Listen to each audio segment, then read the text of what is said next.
ঝাঁপি ধারাবাহিকের শুরুতে আমরা দেখতে পাবো গ্রামবাসী দীপ আর ঝাঁপিকে ধরে ফেলেছে। তাদের বিয়ে না দিয়ে কিছুতেই ছাড়বে না, বলছে বিয়ে না করলে নাকি দামোদরের জলে কেটে ভাসিয়ে দেবে।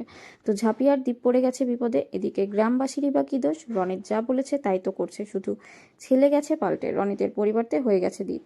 গ্রামবাসী তো সেটা জানে না। যাই হোক, এবার বিয়ে করতে বলছে। এবার ওরা তো পড়ে গেছে বিপদে। ওরা তো বলছে না, আমরা বিয়ে করব না, কিছুতেই আমরা বিয়ে করব না। দেখা যাচ্ছে সেখানে লক্ষ্মী পেঁচা এসে বারবার করে বসছে, মানে বোঝা যাচ্ছে যে মা ছড়া লক্ষ্মী ইচ্ছেতে ঝাঁপি আর দীপের বিয়ে হওয়ার কথা, আর ঠাকুরের ইচ্ছেতে সেটা হচ্ছে। এদিকে ঠাকুর মশাইকেও ডেকে আনা হয়। ঠাকুর মশাই বলছে, কি হয়েছে, এত তোড়জোড় করে ডেকে আনলেন যে? আমি তো সেই সন্ধ্যাবেলাতে সন্ধ্যা প্রদীপ দিয়ে চলে গেছি, বলে ঠাকুর মশাইকেও ভয় দেখাচ্ছে, এমনকি যেন বেশি কথা না বলে, কিন্তু মানে তার সাথেও কিছু খারাপ একটা করবে, তাকে ঝটপট করে বিয়ে দিতে বলছে। আর সবাই মিলে উলু উলু দিচ্ছে। এদিকে দীপ তো কিছুতেই বিয়ে করবে না। ঝাঁপি ফার্স্টে রিকোয়েস্টও করলো, হাত জোর করে বলল যে এরকম করে দুটো ছেলেমেয়ের জীবন নষ্ট করে দেবেন না, কিন্তু ওরা তো কোনো কথাই শুনবে না। টাকা নিয়েছে বলে কথা, কাজ তো তাদের শেষ করতেই হবে। তো এরপর ঝাঁপি বলছে, আমাদের সাথে এরকম করলে কিন্তু আমরা পুলিশে যাব। তখন ওরা বলছে, পুলিশে যেতে দিচ্ছে কে? বিয়ে না করে নাকি ওরা কোথাও বেরোতে দেবে না। কেউ কেউ বলছে, আমরাই আইন, আমরাই আদালত, পুলিশ এসে এখানে কিচ্ছুই করতে পারবে না। এবার তো দ্বীপের মাথায় টোপর পর্যন্ত পরিয়ে দেওয়া হচ্ছে। আর বাকি ওখানকার গ্রামের মহিলাদের বলছে যে নিয়ে যেতে, ওদেরকে ভাড়ার ঘরে যেয়ে দুজনকে রেডি করে দেওয়ার জন্য। তো দীপ তো বলছে, আমি কিছুতেই যাব না, আমার ইচ্ছের বিরুদ্ধে আমাকে বিয়ে কেউ দিতে পারবে না। তখন বলছে, ও তাই নাকি? তাহলে তুই একটা কাজ কর, তুই যদি যেতে চাস তাহলে তুই একাই চলে যা, কিন্তু মেয়েটাকে আমাদের জিম্মায় ছেড়ে দিয়ে যা, কারণ এভাবে তো তোকে ছেড়ে যেতে দিতে পারবো না। হয় তুই বিয়ে করে নিয়ে যাবি, আর তা না হলে তুই মেয়েটাকে এখানে রেখে চলে যাবি। তুই একাই ফুর্তি করবি, তা কি হয় নাকি? আমরা কি সব নদীর জলে ভেসে এসেছি? এমন করে বলছে। তো এরকম কথা শুনে দীপ প্রচণ্ড রেগে যায়। আবার সেই ক্লাবের যে হেড, সে আবার একজন ছেলেকে পাঠাচ্ছে যে ঝাঁপিকে নিয়ে আয় যা। তখন তো দীপ একদম তাকে একটা ঘুষি মেরে ফেলে দেয়। তখন বলছে যে তুই আবার পঞ্চাকে মারলি কেন? তুই কি নিজেকে বড় হিরো মনে করছিস? বলছে, এখান থেকে বেরোতে গেলে তুই একা বেরোবি, আর না হলে তুই এখান থেকে বিয়ে করে বেরোবি। এভাবে ফুর্তি করে বেড়াতে দেব না। তুই যখন গ্রামের মাটিকে অপবিত্র করেছিস তখন এখান থেকে বিয়ে করেই যাবি। এরপর তো দীপ বাধ্য হয়ে ঝাঁপিকে বলছে যে ঠিক আছে, ওরা যা বলছে মেনে নে ঝাঁপি, এছাড়া আমাদের কাছে কোনো উপায় নেই। তখন ঝাঁপি বলছে, তুমি কি বলছো দীপদা?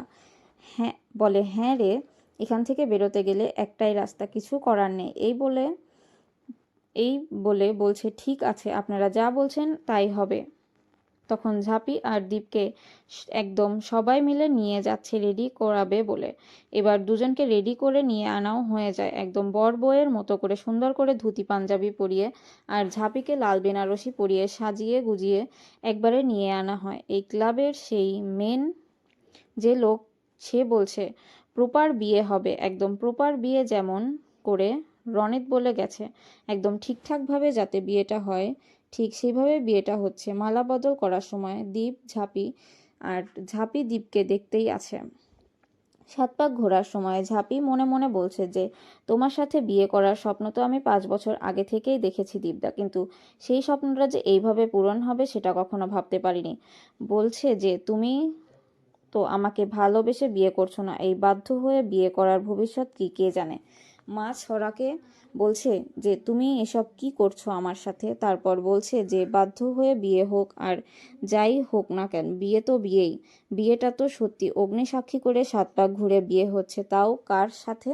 যার জন্য আমি এতদিন ধরে অপেক্ষায় থেকেছি, তারই সাথে। ঝাঁপির কাছে তো বিয়েটা সত্যি, কিন্তু দীপ এই বিয়েটাকে কতটা মানবে সেটা দেখার বিষয়। এবার তো সিঁদুর দান হয়ে যায়। ঝাঁপি মনে মনে বলছে যে এই বিয়েটা তুমি মন থেকে করলে না, কিন্তু তোমার দেওয়া সিঁদুর আমার স্মৃতিতে সারা জীবন অক্ষয় হয়ে রইল। তাই বলছে ঝাঁপি, মা কালীর মন্দিরে তো তোদের তাদের বিয়ে সুসম্পূর্ণ হলে এবার তা দীপ বলছে বিয়েটা তো হয়ে গেল, এবার আমার গাড়িটা? তখন বলছে হ্যাঁ, আমাদের ক্লাবের পাশে পার্ক করে রাখা আছে, কোনো অসুবিধা নেই, গাড়িও পাবে, ফোনও পাবে, সব কিছু পাবে। তো এই বলে এবার ওদেরকে নিয়ে যাচ্ছে, সবাই মিলেই যাচ্ছে গাড়িটার ওখানে নিয়ে যায়। বলছে এই বলে গাড়ি, তোমার গাড়ি, ফোন আর জামা কাপড় সব কিছু আছে, কোনো অসুবিধা নাই। এবার তোমাদেরকে লুকিয়ে লুকিয়ে আর ভাব ভালোবাসা করতে হবে না, এবার সবার সামনে ভাব ভালোবাসা করবে। তাই বলে এবার আর কোনো চিন্তা নেই। বলছে দেখো, এখানে আমাদের গ্রামে না একটা সম্মান আছে, প্রত্যেকটা বাড়িতে বাড়িতে পুজো হয়, এখানে না মহিলাদের অসম্মান করা হয় না, তাই এভাবে কোনো মহিলাকে অপমান করা হবে এটা আমরা চাই না। তো যাও, এবার দুজনে মিলে সুখে সংসার করো, ভাইপো ভাইজি হলে দেখিয়ে যেও। এইবার এভাবে বলছে আর খুশি, খুব খুশি, গ্রামবাসীর কাজ তাদের মিটে গেছে, এই বলে তারা চলে যায়। এবার তো দীপ আর ঝাঁপি দাঁড়িয়ে আছে, দীপও ভাবছে এটা কি হয়ে গেল, ঝাঁপিও ভাবছে এটা কি হয়ে গেল। তখন ঝাঁপি বলছে এসব কি হলো দীপদা? তখন দীপ বলছে যে ঝাঁপি, আমার তোকে কিছু বলার আছে, এই জামপোতা গ্রাম থেকে বর্ধমান অনেকটা দূরে, মানে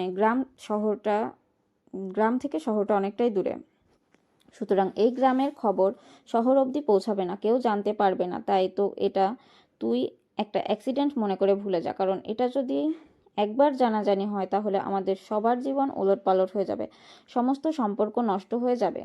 তোকে তো আমি আগেই বলেছি যে আমি ইনকাকে ভালোবাসি আর ইনকার সাথেই থাকতে চাই, ইনকার সঙ্গেই সংসার করতে চাই, তাই সব থেকে ভালো হবে যে তুই এই বিয়েটা ভুলে যা। তো বলছে বুঝতে পারছি এই বিয়ের নিয়ম আচার মানে সব কিছু হয়তো মাথার ওপর একটা প্রভাব ফেলবে, কিন্তু তবুও আমি বলবো যে তুই এটাকে দুঃস্বপ্নের রাত মনে করে ভুলে যা। ঝাঁপি কিছু বলছে না, চুপচাপ দাঁড়িয়ে আছে, কারণ জোর করে হলেও এটা তো বিয়ে হয়েছে, আর এই বিয়েটা কিন্তু তার কাছে সত্য। তো দীপ বলছে না হলে সবার জীবন এলোমেলো হয়ে যাবে, ভুলে যা। ঝাঁপি মনে মনে বলছে ভুলে যাব। ঝাঁপি চুপ করে আছে, কোনো কথা বলছে না। তখন দীপ ঝাঁপির কাছে বলছে যে চুপ করে আছিস কেন, কিছু কি ভাবছিস? তুই এত মনে মনে, আমি তোকে যাতে আমি কিছু করতে পারবো না, আমি অগ্নিসাক্ষী করে তোমার হাত থেকে সিঁদুর পড়েছি, আর এটা আমার কাছে সত্যি, আমি এটাকে কিছুতেই ভুলে যেতে পারবো না।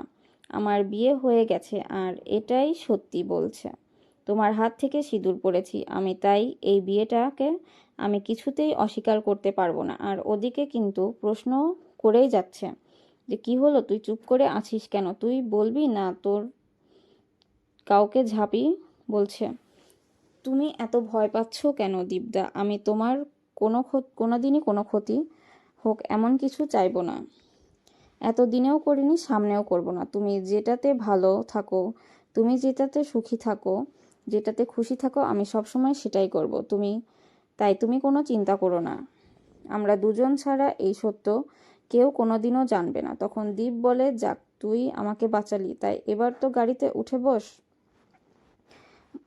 দেখছি যে ইনকা ফোন করেছে কিন্তু ফোনটা রিসিভ করে না, আর ওদিকে ঝাঁপিও ভাবনা চিন্তার মধ্যে গাড়িতে উঠে বসে। তো এরপরে দীপকে দীপের বাড়ি আর ঝাঁপিকে ঝাঁপির মা ফোন করেছে, বলছে হ্যাঁ মা, সার্ভে করতে করতে একটু রাত হয়ে গেল, আসছি।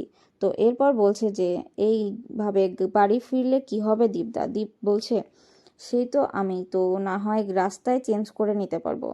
ঝাঁপি বলছে আর আমি কি করব তাহলে? তো দীপ বলছে তুই আমার বাড়ি চল, পেছন দিক দিয়ে ঢুকবি, বড় বাড়িতেও কেউ খেয়াল করবে না, গিয়ে আমার ওয়াশরুমে ঢুকে তুই ফ্রেশ হয়ে নিবি, আর তোর বাড়িতে এটা পসিবল হবে না, কেউ না কেউ দেখে নেবে। তখন বলছে তাও যদি কেউ দেখে নেয়? বলছে এইটুকু রিস্ক তো নিতেই হবে আমাদের, কোনো কিছু করার নেই। এদিকে তো দীপের মা বলছে সেই সকালে দীপ বেরিয়েছে, এখনো তো এলো না। আর ওদিকে দেখা যাচ্ছে দীপের ঠাম্মি পঞ্জিকা পড়ছে, বলছে যে আজ তো বৃহস্পতির যোগ আছে, বলছি তুলসী মন্দিরে একটা প্রদীপ জ্বালিয়ে রাখো তো। বলছে আজকের দিনে নাকি চুপি চুপি মা লক্ষ্মী ঘরে আসবে। আর ঠিক তখনই দেখা যাচ্ছে যে দীপ ঝাঁপিকে নিয়ে চুপ করে বাড়িতে ঢুকছে। তো ঝাঁপিকে চুপ করে ঢুকাচ্ছে। আর আগে আগে দীপ, আর সেই সময় প্রদীপ জ্বালানো হয়ে গেছে। আর ওদিকে থেকে পিসিমণি দীপের মাকে একটা শঙ্খ দিচ্ছে, বলছে যে পুরী থেকে কেউ একজন এনে দিয়েছিল। বলছে কি সুন্দর দেখতে শঙ্খটা, একবার বাজিয়ে দেখো তো। বলে হ্যাঁ, বাড়ির শঙ্খটাতে যেন কি হয়েছে, বাজানো যাচ্ছে না। এই বলে শঙ্খটা বাজাচ্ছে। আর ঠিক সেই সময় কিন্তু দীপ আর ঝাঁপি বাড়ির ভেতর ঢুকছে। আর ঠিক তখনই চৌকাটে তাদের পা পড়ে, ঠিক তখনই কিন্তু শঙ্খটা বেজে ওঠে। তো সেই অর্থে তাদের দেখতে গেলে তাদের গৃহপ্রবেশের নিয়মটাও হয়ে যায়। এদিকে চুপ করে দীপ ঝাঁপিকে নিয়ে ঢুকছে। আর এখানেই কিন্তু আজকের পর্বটা শেষ হয়ে যায়। তো এই ছিল আজকের পর্বের রিভিউ। আশা করছি তোমাদের সবার ভালো লাগবে। ধন্যবাদ।